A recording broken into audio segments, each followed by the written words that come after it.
तो सुनते हैं आज के बाबा के मधुर महावाक्य।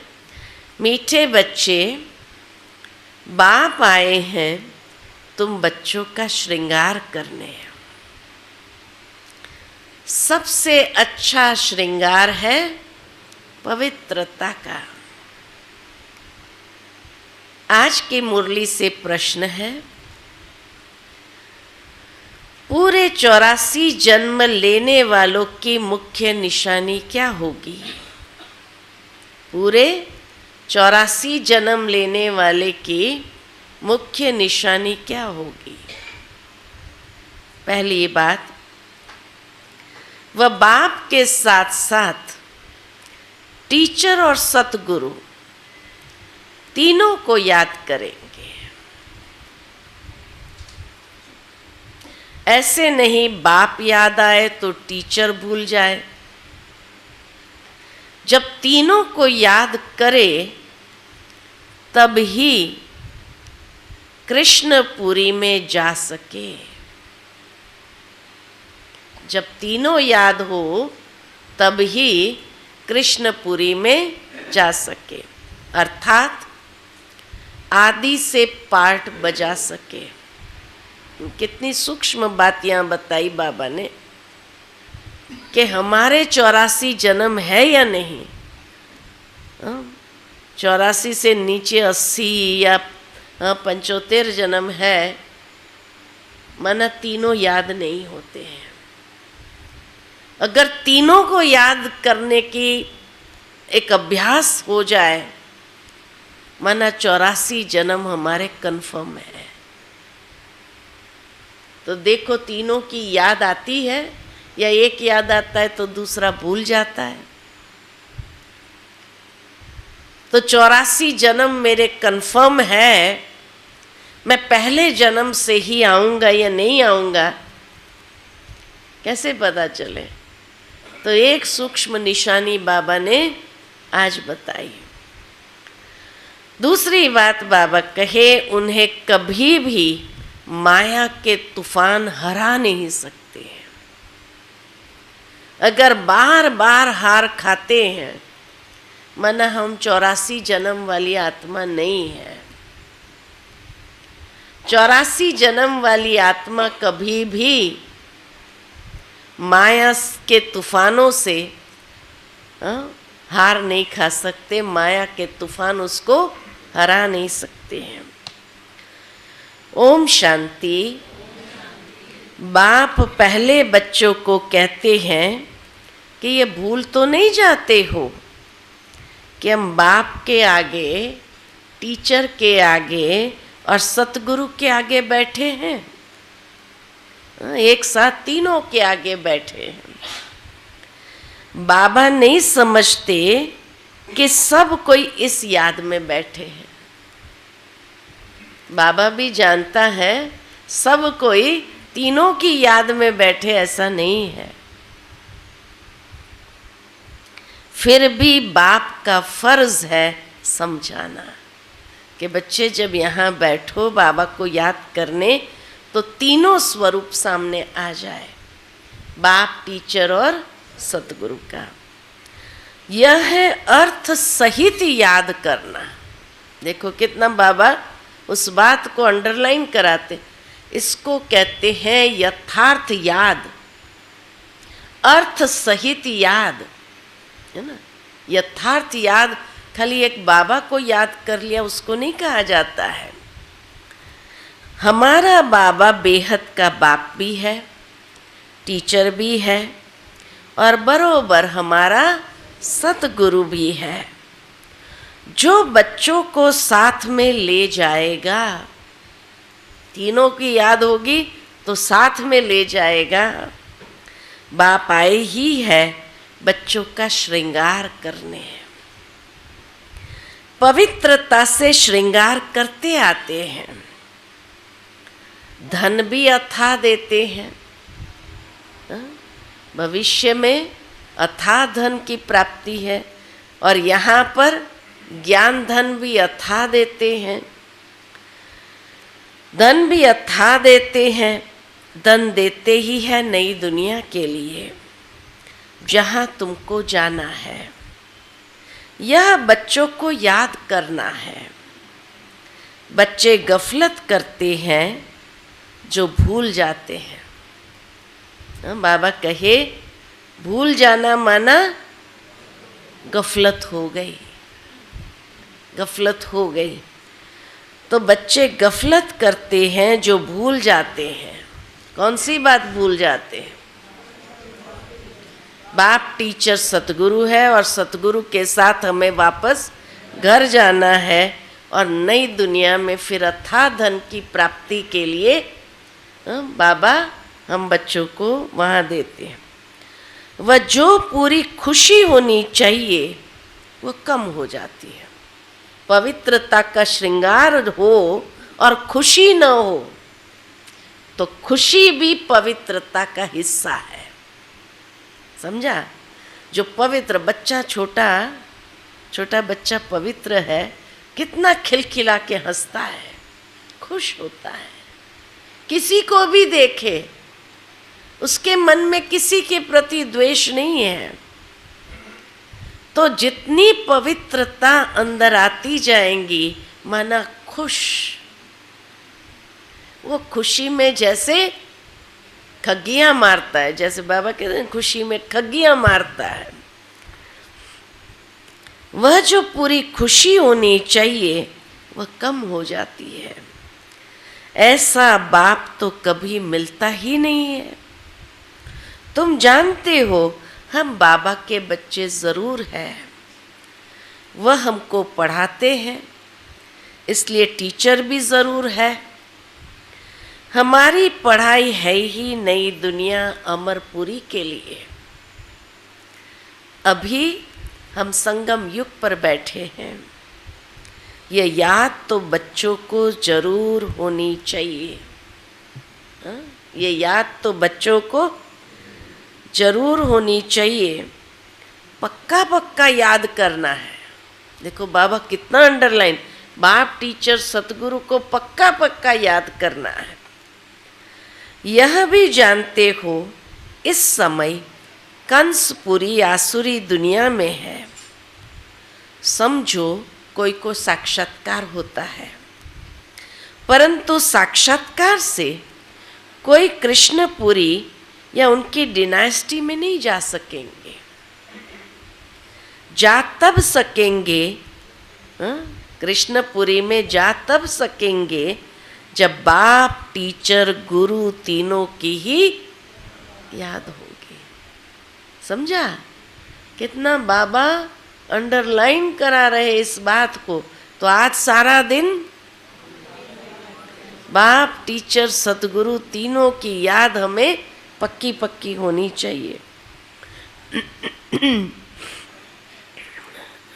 तो कृष्णपुरी उनकी डिनास्टी में जा तब सकेंगे जब बाप टीचर गुरु तीनों को ही याद करते रहेंगे। ये आत्माओं से बात की जाती है। ये बात बाबा आत्माओं से कर रहे हैं। आत्मा ही कहती है हाँ बाबा। बोलो क्या? हाँ बाबा। आज हम सारा दिन बाप टीचर सतगुरु को ही याद करते रहेंगे। तो आत्मा कहती हाँ बाबा, बाबा आप तो सच कहते हो। आत्मा रियलाइज करती है तो कहती है हाँ बाबा आप तो सच कहते हो। आप बाप भी हो, पढ़ाने वाले टीचर भी हो। सुप्रीम आत्मा पढ़ाती है। लौकिक पढ़ाई भी आत्मा ही शरीर के साथ पढ़ती है, परंतु वह आत्मा भी पतित तो शरीर भी पतित है। दुनिया के मनुष्य को ये पता ही नहीं, कौन सी बात नहीं पता कि हम नरकवासी हैं। ये पता ही नहीं है, इसलिए नरक में ही गोते खाते रहते हैं। अभी तुम समझते हो हम तो अब चले अपने वतन, हम तो चले अपने घर। यह तुम्हारा वतन नहीं है, ये नरकवासियों का वतन है, हमारा वतन है परम धाम। यह है रावण का पराया वतन, तुम्हारे वतन में तो अथाह सुख है। हमारा पहला वतन परम धाम, दूसरा वतन सुख धाम। तो बाबा कहे तुम्हारे वतन में तो अथाह सुख है। यहाँ के लोग ऐसे नहीं समझते कि हम पराये राज्य में हैं। आगे मुसलमानों के राज्य में बैठे थे, फिर क्रिश्चियन के राज्य में बैठे, अभी तुम जानते हो हम अपने राज्य में जाते हैं। आगे रावण राज्य को हम अपना राज्य समझ बैठे थे, हा? रावण राज्य को ही अपना राज्य समझ बैठे थे। ये भूल गए हैं कि हम पहले राम राज्य में थे। फिर 84 जन्मों के चक्र में आने से रावण राज्य में दुख में आकर पड़े हैं। पराये राज्य में तो दुख ही होता है। ये सारा ज्ञान अंदर में आना चाहिए। बाप टीचर सतगुरु को याद करेंगे तो अंदर में सारा ज्ञान आता रहेगा। बाप तो जरूर याद आएगा, परंतु तीनों को ही याद करना है।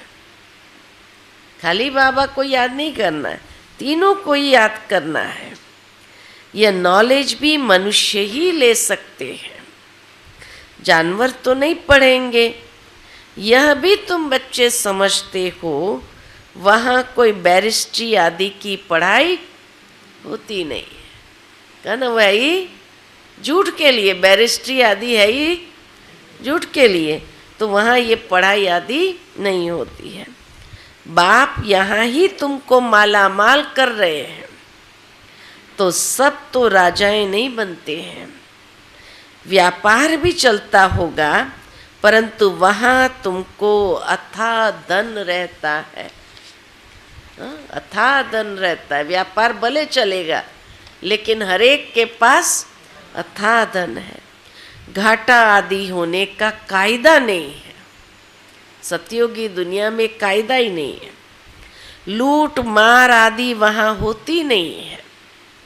नाम ही है स्वर्ग।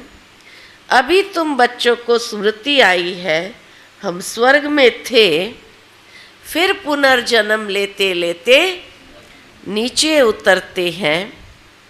बाप कहानी भी उन्हों को ही बताते हैं। सतयुग त्रेता की कहानी या पूरे कल्प की कहानी भी बाबा हम बच्चों को ही बताते हैं। 84 जन्म नहीं लिए होंगे तो क्या होगा? 84 जन्म लेने वाले को माया हरा नहीं सकती है। 84 जन्म नहीं लिए होंगे तो माया हरा देंगी। हराती है माया, हराती है। अभी अटेंशन ये रखना है, माया हमें हरा न सके, क्योंकि हम ही वो आत्मा है जो पहले जन्म से आएंगे। 84 जन्म नहीं लिए होंगे तो माया हरा देंगी। यह भी बाप समझाते रहते हैं। माया का कितना बड़ा तूफान है। बहुतों को माया हराने की कोशिश करती है। आगे चल तुम बहुत देखेंगे सुनेंगे, माया से हार खा ली, ये भी गया, ये भी गया, ये भी गया। हाँ? कैसे गया? कौन सी माया अभी आ रही है दुनिया में? नाम मान शान की। और कौन सी आ रही है? मोबाइल की। और कौन सी माया है? और कौन सी माया है?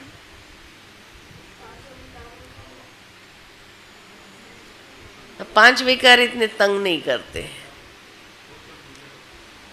हाँ, सोशल मीडिया की माया है। और हाँ? और कौन सी माया है नहीं पता। आधा तो कहा आपने, नाम मान शान। अगर बाबा के घर में नाम मान शान नहीं मिला तो दूसरे जो बाबा आते हैं ना, बाबा भी आता है, मम्मा भी आती है, दादियाँ भी आती है, सब आते हैं एक में ही।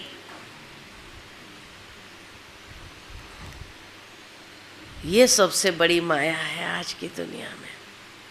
और सुनते जा, अच्छा ये भी गया, ये भी गया, ये भी गया।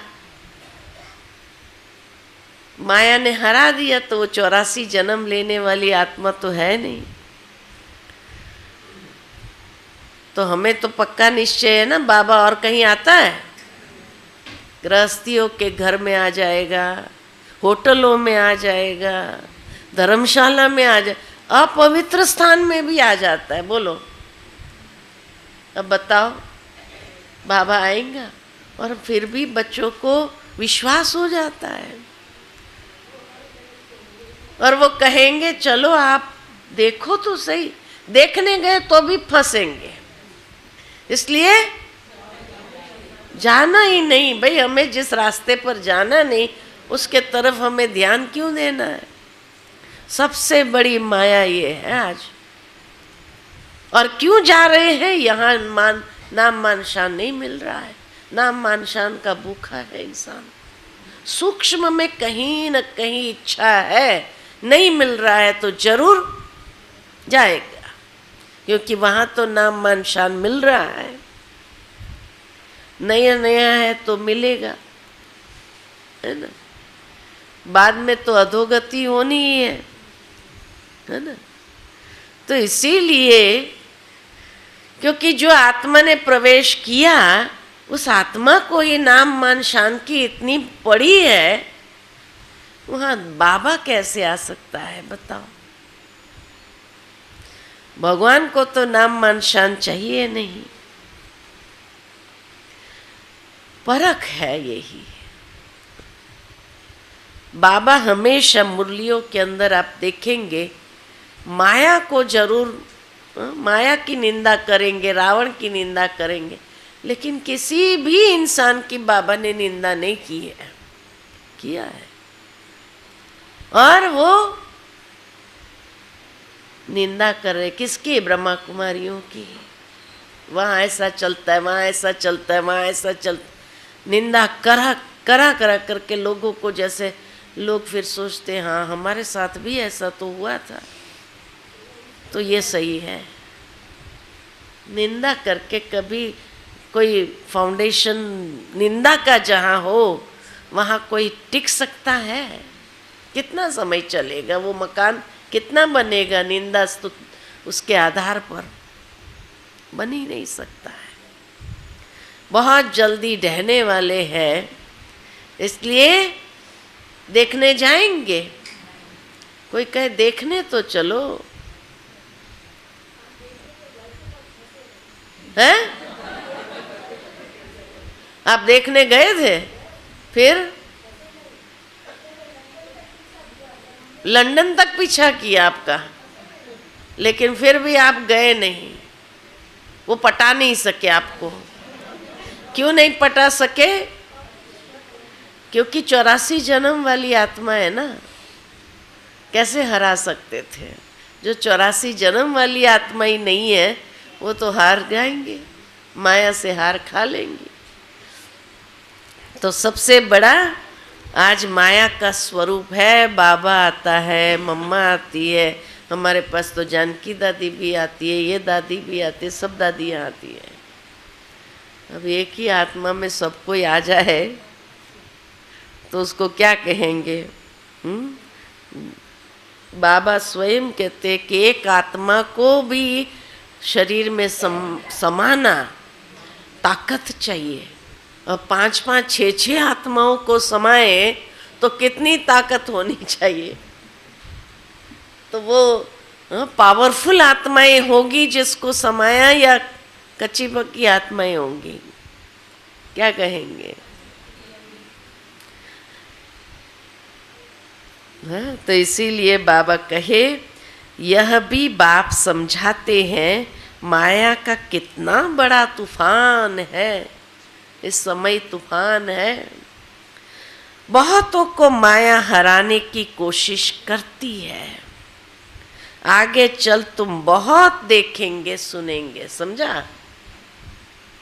बाप के पास सबके चित्र होते तो सबको वंडर दिखाते ना। अगर सबके फोटो होते तो बाबा तुमको वंडर दिखाते।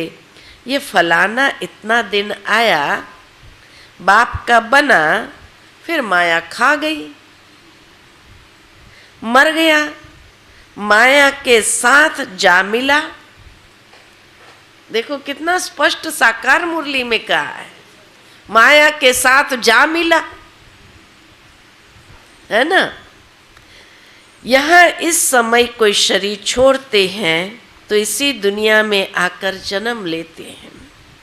तुम शरीर छोड़ेंगे तो बाबा के साथ बेहद घर में जाएंगे। वहाँ बाबा मम्मा बच्चे सब है। परिवार ऐसे ही होता है। मूल वतन में बाप और भाई भाई है, वहाँ दो ही है, बाप और भाई भाई, और कोई संबंध नहीं। यहाँ बाप और भाई बहन है, फिर वृद्धि को पाते हैं। चाचा मामा आदि बहुत संबंध हो जाते हैं। इस संगम पर तुम प्रजापिता ब्रह्मा के बनते हो तो कौन हो गए? भाई बहन हो गए। शिव बाबा को याद करते हो तो भाई भाई है। यह सब बातें अच्छी रीति याद करनी है। बहुत बच्चे भूल जाते हैं। बाप तो समझाते रहते हैं। बाप का फर्ज है बच्चों को सिर पर उठाना। उठाते ना, तब तो सिर पर उठाया, तभी तो बाबा नमस्ते नमस्ते करते रहते हैं। अर्थ भी समझाते हैं। भक्ति करने वाले साधु संत आदि कोई तुमको जीवन मुक्ति का रास्ता नहीं बताते। वह मुक्ति के लिए ही पुरुषार्थ करते रहते हैं। वह है ये निवृत्ति मार्ग वाले।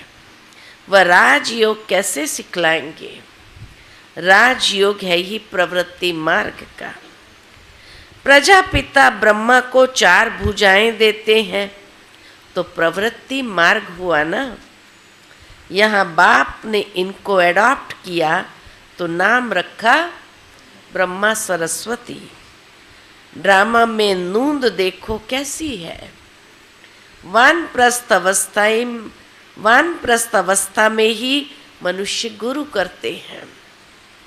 60 वर्ष के बाद, इसमें भी 60 वर्ष के बाद बाबा ने प्रवेश किया। ब्रह्मा बाबा में भी 60 वर्ष के बाद बाबा ने प्रवेश किया तो क्या बन गए?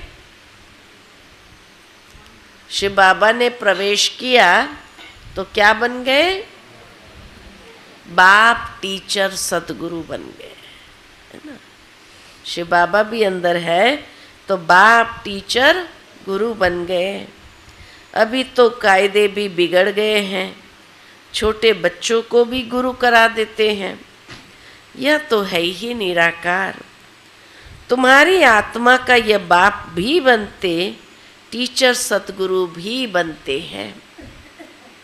निराकारी दुनिया को कहा जाता है आत्माओं की दुनिया। ऐसे तो नहीं कहेंगे दुनिया ही नहीं है। शांति धाम कहा जाता है, वहाँ आत्माएं रहती है। अगर कहे परमात्मा नाम रूप देश काल नहीं तो बच्चे फिर कहाँ से आएंगे? तुम बच्चे अब समझते हो ये वर्ल्ड की हिस्ट्री ज्योग्राफी कैसे रिपीट होती है। हिस्ट्री चैतन्य की होती है, ज्योग्राफी तो जड़ वस्तु की है। तुम्हारी आत्मा जानती है हम कहाँ तक राज्य करते हैं।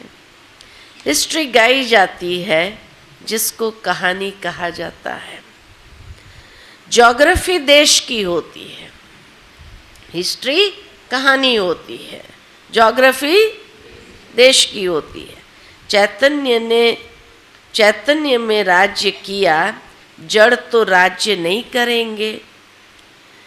कितने समय से फलाने का राज्य था, कृष्ण ने भारत पर कब से कब तक राज्य किया, तो इस वर्ल्ड की हिस्ट्री ज्योग्राफी को कोई जानते ही नहीं है।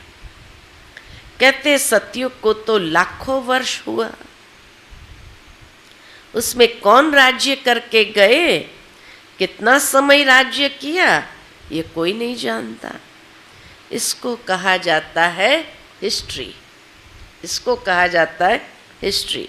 आत्मा चैतन्य, शरीर जड़, सारा खेल ही जड़ और चैतन्य का है।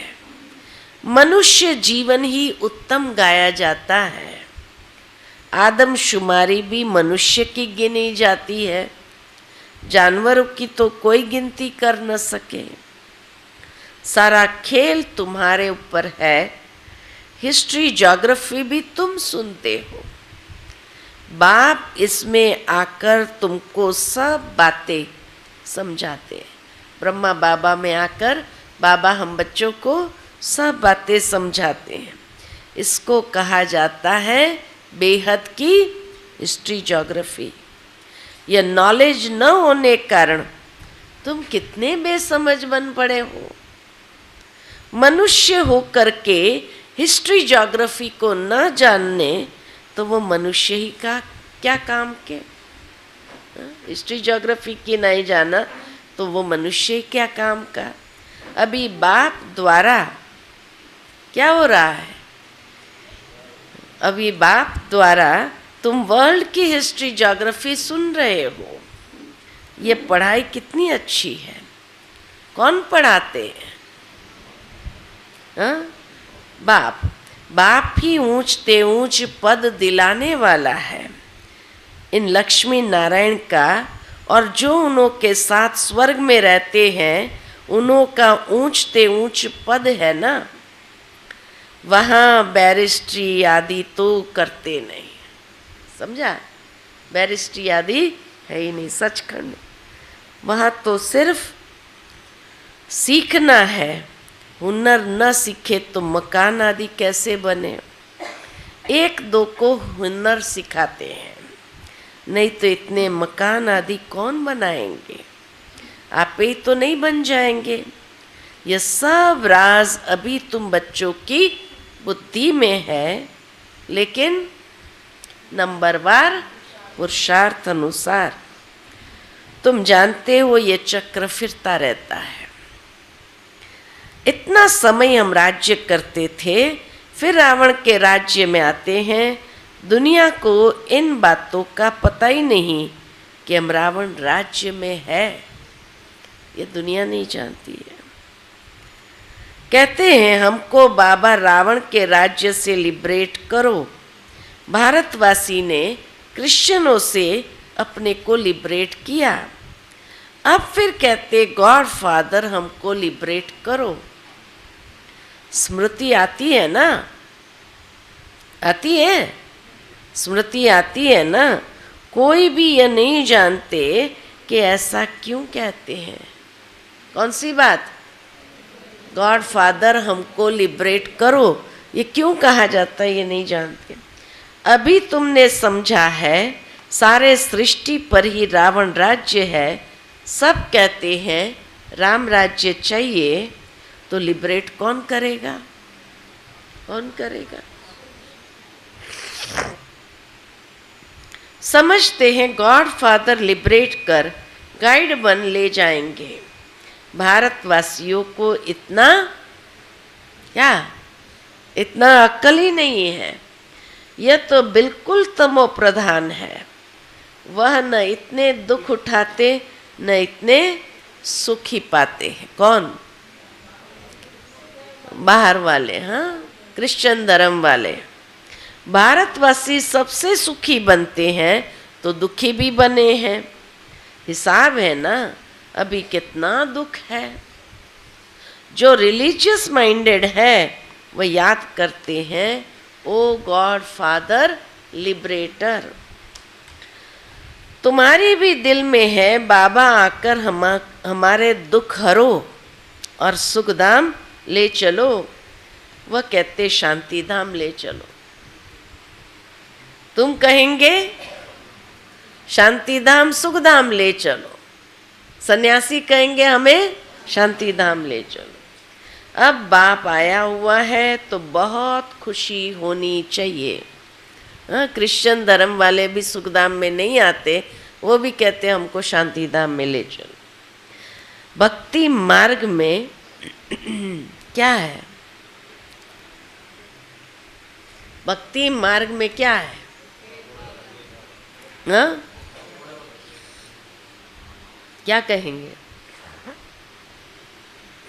भक्ति मार्ग में कनरस बहुत है, समझा? कनरस बहुत है। उनमें रियल बात कुछ भी नहीं है, एकदम आटे में नमक है। अब चंडी का देवी का भी मेला लगता है। आज बाबा ने चंडी का देवी को, अब चंडियों का फिर मेला क्यों लगता है? चंडी किसको कहा जाता है?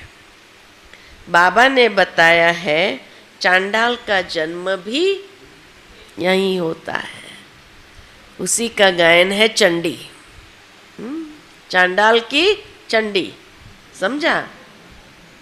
चांडाल की चंडी देवी का भी गायन है, तो चांडालों की देवी भी तो होगी ना।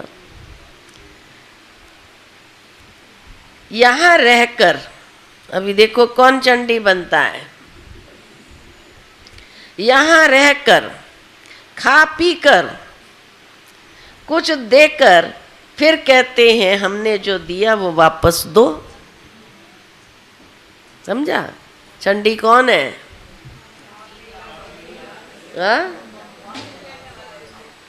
किसको कहा चंडी का? दे करके वापस लेने वाला। यहाँ रहकर खा पी कर देकर फिर कहते लाओ।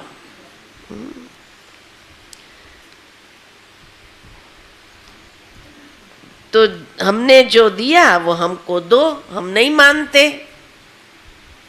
संशय पड़ जाता है तो वो क्या जाकर बनेंगे। ऐसी चंडिका का भी मेला लगता है। फिर भी सतयुगी तो बनते हैं ना भाई। सतयुग में सबको जलाने वाले चंडाल तो चाहिए ना। तो बाबा के सतयुगी तो बनते हैं ना। कुछ समय भी मददगार बने तो स्वर्ग में तो आ गए। वह भक्त लोग तो जानते नहीं, ज्ञान तो कोई के पास है नहीं। वह चित्रों वाली गीता है, कितना पैसा कमाते हैं। आजकल चित्रों पर तो सब आशिक होते हैं, उसको आर्ट समझते हैं। मनुष्य का क्या पता देवताओं के चित्र कैसे होते हैं। तुम असल में कितने फर्स्ट क्लास थे, फिर क्या बन गए हो। वहाँ कोई अंधा काना आदि होता ही नहीं है। देवताओं की नेचुरल शोभा होती है, वहाँ नेचुरल ब्यूटी होती है। तो बाप भी सब समझाकर फिर कहते बच्चे, क्या कहते? बाप को याद करो। बाप भी है, टीचर भी है, और कितनी बार कहा आज मुरली में, तीनों रूप में याद करो तो तीनों वर्षे मिलेंगे। पिछाड़ी वाले तीनों रूप में याद कर नहीं सकेंगे। अंतिम घड़ी अगर आए और तीनों को याद नहीं किया तो अंत मते सुगति क्या होगी। बाबा कहे पिछाड़ी में जो आने वाले हैं, कई तो लास्ट सो फास्ट भी जाएंगे, लेकिन कई ऐसे भी होंगे जो तीनों रूप में याद नहीं कर सकेंगे, फिर मुक्ति में चले जाएंगे। बाबा ने समझाया है सूक्ष्म वतन आदि में जो कुछ देखते हो यह तो सब है साक्षात्कार की बातें। बाकी हिस्ट्री ज्योग्राफी सारी यहाँ की है। इनकी आयु का किसको भी पता नहीं है। अभी तुम बच्चों को बाप ने समझाया है क्या समझाया है? तुम फिर कोई को भी समझा सकते हो। पहले पहले तो क्या समझाया? बाप का परिचय देना है। वह बेहद का बाप है, सुप्रीम। लौकिक बाप को परमात्मा व सुप्रीम आत्मा कभी नहीं कहा जाता है। सुप्रीम तो एक ही है, जिसको ही क्या कहते हैं, भगवान कहा जाता है। वह नॉलेजफुल है, तो तुमको नॉलेज सिखलाते हैं। यह ईश्वरीय नॉलेज है, सोर्स ऑफ इनकम। समझा? ईश्वरीय नॉलेज है सोर्स ऑफ इनकम। नॉलेज भी उत्तम, मध्यम, कनिष्ठ होती है ना। बाप है ऊंचते ऊंच, तो पढ़ाई भी ऊंचते ऊंच है, तो मर्तबा भी ऊंचते ऊंच है। बाप भी ऊंच, पढ़ाई भी ऊंच, मर्तबा भी ऊंच। हिस्ट्री ज्योग्राफी तो झट जान जाते हैं, बाकी याद की यात्रा में युद्ध चलती है। इसमें तुम हारते हो तो नॉलेज में भी तुम हारते हो। हार कर भागंती हो जाते हैं तो नॉलेज में भी भागंती हो जाते हैं। फिर जैसे थे वैसे ही बन जाते हैं, और ही उनसे भी बदतर। बाप के आगे चलन से देह अभिमान झट प्रसिद्ध हो जाता है। बाबा के आगे देह अभिमान झट प्रसिद्ध हो जाता है। ब्राह्मणों की माला भी है, परंतु कईयों को पता ही नहीं है कि हम कैसे नंबरवार यहाँ बैठे हैं। देह अभिमान है ना। निश्चय वाले को जरूर अपार खुशी होगी। किसको निश्चय है हम ये शरीर छोड़कर प्रिंस बनूंगा? बाबा पूछते हैं, किसको ये निश्चय है कि हम शरीर छोड़ करके जाकर प्रिंस बनूंगा?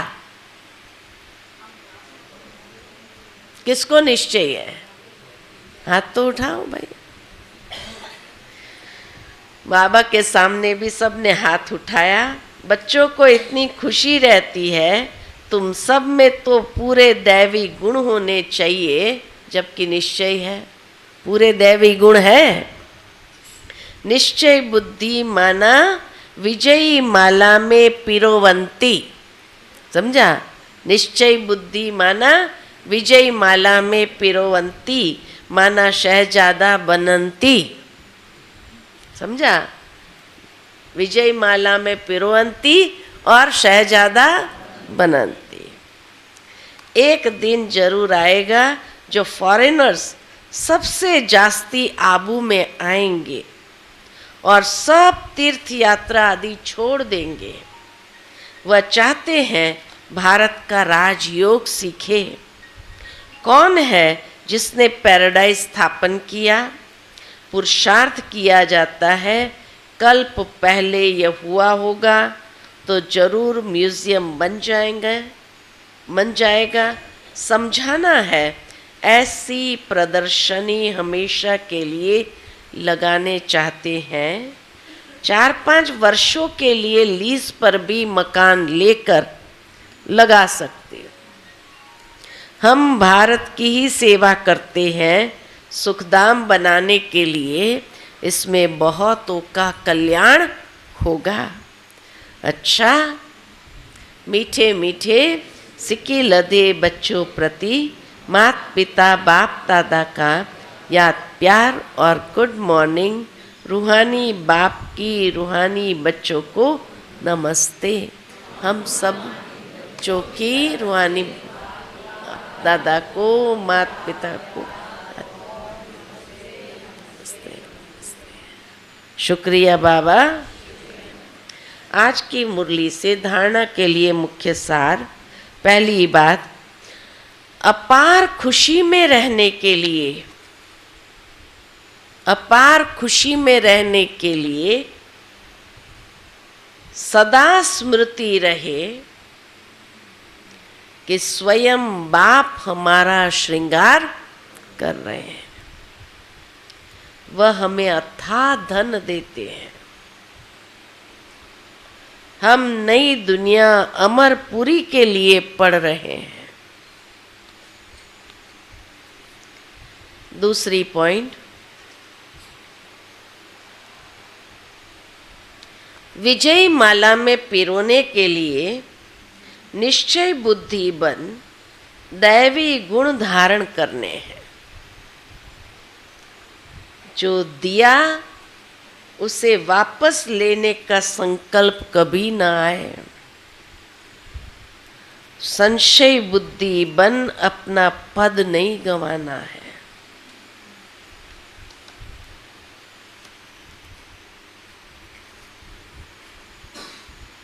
आज का बाप दादा का मधुर वरदान हम बच्चों के प्रति क्रोधी आत्मा को रहम के शीतल जल द्वारा, क्रोधी आत्मा को रहम के शीतल जल द्वारा गुणदान देने वाले वरदानी आत्मा भव। क्रोधी आत्मा को रहम के शीतल जल द्वारा गुणदान देने वाले वरदानी आत्मा भव। आपके सामने कोई क्रोध अग्नि में जलता हुआ आए, आपको गाली दे, निंदा करे, तो ऐसी आत्माओं को भी अपनी शुभ भावना, शुभ कामना द्वारा, वृत्ति द्वारा, स्थिति द्वारा गुणदान या सहनशीलता की शक्ति का वरदान दे। ऐसी आत्माओं को भी क्या करना है? सहनशीलता की शक्ति का वरदान दो। क्रोधी आत्मा परवश है, ऐसी परवश आत्मा को रहम के शीतल जल द्वारा शांत कर दो। यह आप वरदानी आत्माओं का कर्तव्य है। चैतन्य में जब आप में ऐसे संस्कार भरे हैं, तब तो जड़ चित्रों द्वारा भक्तों को भी वरदान मिलता है। आज का स्लोगन है, याद द्वारा सर्व शक्तियों का खजाना अनुभव करने वाले ही शक्ति संपन्न बनते हैं। याद द्वारा सर्व शक्तियों का खजाना अनुभव करने वाले ही शक्ति संपन्न बनते हैं। आज का अव्यक्त इशारा है।